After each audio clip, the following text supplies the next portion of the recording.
Iran ने अभी तक ये साफ नहीं किया है कि वो इस्लामाबाद वार्ता में जाएगा या नहीं, लेकिन इस बीच ट्रंप लगातार धमकियां दे रहे हैं। जी हां, ट्रंप ने यहां तक कह दिया है कि 2 हफ्ते का युद्ध विराम यहीं समाप्त होता है, बहुत सारे बम फटेंगे। अब पाकिस्तानी रक्षा सूत्रों के हवाले से एक रिपोर्ट आई है, वो ये कि अमेरिकी राष्ट्रपति डोनाल्ड ट्रंप और पाकिस्तान के army chief field marshal Asim Munir के बीच फोन पर एक बेहद अहम बातचीत हुई है। ये बातचीत उस वक्त हुई जब मुनीर तेहरान में ईरानी नेतृत्व के साथ ट्रंप के शांति प्रस्ताव पर चर्चा कर रहे थे। इस बातचीत में मुनीर ने ट्रंप को तेहरान की जमीनी हकीकत से रूबरू कराया। मुनीर ने साफ किया कि स्ट्रेट ऑफ हॉर्मुज का ब्लॉकेड बातचीत की सफलता में सबसे बड़ी बाधा है। मुनीर ने ट्रंप को सलाह दी कि अगर अमेरिका ईरानी बंदरगाहों पर अपनी नौसैनिक घेराबंदी में थोड़ी ढील देता है तो वो ईरान को हॉर्मुज स्ट्रेट से अंतर्राष्ट्रीय शिपिंग को सुरक्षित रास्ता देने के लिए मना सकते हैं। ट्रंप ने मुनीर की इस सलाह को खारिज नहीं किया, बल्कि कहा कि मैं आपकी सलाह पर विचार करूंगा।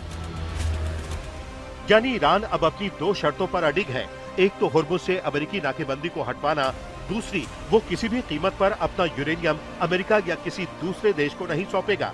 और ये शर्तें उस वक्त और जोर पकड़ रही हैं जब इस्लामाबाद में दूसरे दौर की वार्ता की तैयारियां पूरी हो चुकी हैं। अमेरिका की तरफ से दूसरे दौर की वार्ता के लिए इस्लामाबाद डोनाल्ड ट्रंप के सलाहकार और करीबी विटकॉफ का नाम कंफर्म है, तो ट्रंप के दामाद जेरेड कुशनर भी इस्लामाबाद टॉक के लिए आ रहे हैं, जबकि अमेरिकी उपराष्ट्रपति जेडी वैंस भी इस्लामाबाद वार्ता में हिस्सा ले रहे हैं। दूसरी तरफ ईरान की तरफ से पिछली दफा मोहम्मद बाघेर गालिबाफ और अब्बास अराक्ची शामिल हुए थे, लेकिन इस दफा सरकार के प्रतिनिधियों, खास तौर पर विदेश मंत्री सैयद अब्बास अराक्ची को दरकिनार कर IRGC ने कूटनीति का मोर्चा संभाल लिया है। अब IRGC chief brigadier general Mohammad Ahmad Vahidi तय करेंगे कि अमेरिका से क्या बात होगी, कब होगी और ये बातचीत कौन करेगा।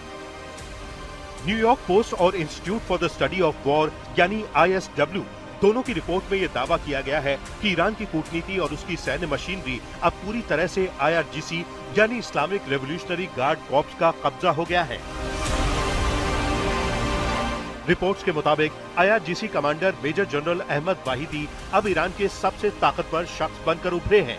उन्होंने न केवल देश के सैन्य तंत्र को अपने हाथ में ले लिया है, बल्कि अमेरिका के साथ होने वाली शांति वार्ताओं की डोर भी अब उनके और उनके करीबियों के हाथ में है। इस पूरी कवायद में ईरान के सर्वोच्च नेता मुश्तबा खामिनेई की मौन सहमति बताई जा रही है। इस पावर शिफ्ट का सबसे खतरनाक असर दिख रहा है स्ट्रेट ऑफ हॉर्मुज पर, जहां ईरान के विदेश मंत्री अब्बास अराक्ची इस समुद्री रास्ते को खोलने पर सहमत होते दिख रहे थे। वहीं IRGC ने इस फैसले को पलट दिया है। वाहिदी के आदेश पर ईरान की फास्ट अटैक शिप्स ने इस सामरिक रास्ते को पूरी तरह ब्लॉक कर दिया है। पिछले 48 घंटों में 3 जहाजों को निशाना बनाया गया है, जिससे सैकड़ों जहाज फारस की खाड़ी में फंसे हुए हैं। अमेरिका का दावा है कि जहाज नाकाबंदी तोड़ रहा था। दूसरी तरफ ईरान अब बातचीत के बजाय आर पार के मूड में दिख रहा है। हालांकि ईरानी संसद की राष्ट्रीय सुरक्षा समिति के प्रमुख इब्राहिम अजीजी ने अमेरिका के साथ भविष्य में होने वाली बातचीत को लेकर ईरान का रुख साफ किया है। अल जजीरा से बात करते हुए उन्होंने कहा कि ईरान बातचीत जारी रखने का पक्षधर है, लेकिन ऐसा नहीं कि ईरान किसी भी कीमत पर इसके लिए राजी हो जाएगा। बातचीत जारी रखने का मतलब ये कतई नहीं है कि ईरान अमेरिका की हर बात को मान लेगा। ईरान ने अपनी कुछ रेड लाइंस तय की हैं, इन सीमाओं का पालन किया जाना अनिवार्य है। अजीजी से जब पूछा गया कि क्या ईरानी टीम बातचीत के लिए इस्लामाबाद जाएगी, तो उन्होंने इसे सकारात्मक संकेतों से जोड़ा।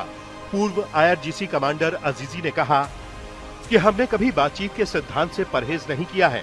अगर अमेरिकी टीम और उनके संदेशों से सकारात्मक संकेत मिलते हैं, तो हम आज या कल में स्थिति का आकलन कर आगे बढ़ सकते हैं। आपको बता दें कि डोनाल्ड ट्रंप ने यह भी कहा है कि अगर ईरान के साथ समझौता इस्लामाबाद में होता है, तो वो पाकिस्तान भी जा सकते हैं। I would go to Pakistan, yeah.